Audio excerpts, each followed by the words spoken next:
ulo, may katawan, may paa. Ang ulo, marami. Marami gamit yung ulo. Katawan, mas marami. Bakit may kapote yung ulo mo? Ang ulo natin, yun yan, isang kagamitan yun. Kaya kung bakit tayo gumagamit ng kamote. Yung gamit ng DXN, pare. Oh, ang gamit ng DXN, ito, subok na to. Pakita mo, DXN nasaan? Pwedeng bang ilamo sa mukha, pwedeng toothpaste, pwedeng pag ano, Pwedeng luwas. pwedeng pag sumasakit ang tiyan mo, pwedeng inumin, Ay, alam, yung pang-schedule eh. pwede pang deodorant.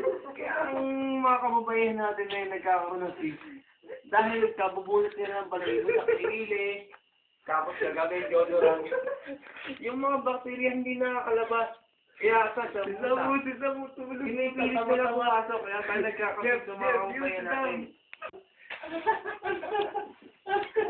Kami, kaya, parte, ako, itong mga kasamahan ko, sa DXN, Naka-drogue. naka-discovery ko ng bagong gamot.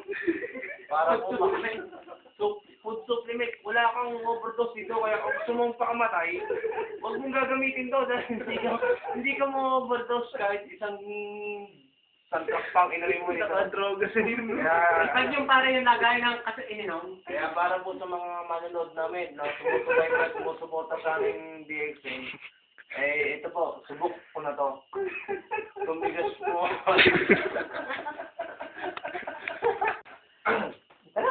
Kaibigan, ito po, yung inimbitahan namin galing Sorsogon ba ito? Gumagamit po ng aming produktong DXN. Taga-Bacolod yan? Nasabi niya, napatunayan niya, subok niya na to. 24 oras. Pare, 24 oras.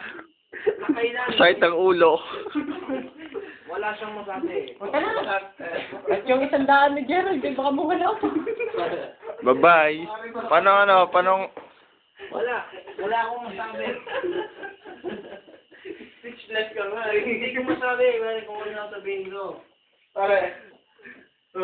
Hindi mo lang pare. Kanta ng bagyong Ondoy. Gumamit ng DXN. Pare ng kalihon. Nasaan ang DXN? Nasaan? Nasaan ka ng bagyong Ondoy? Pare, teka. Bagyong Ondoy, gumamit ng DXN. Nalinis sa kanyang, nakainom ng tubig baka. Nalinis ang liver, uminom, pare. Yung ngipin niya, puro putik. Iyan po nagagawa ng aming produkto. Subok na namin to. Di ba kaibigang Sam? Ano masasabi Wala ng kami masabi. customer? Maglolomi ka. Bottomless.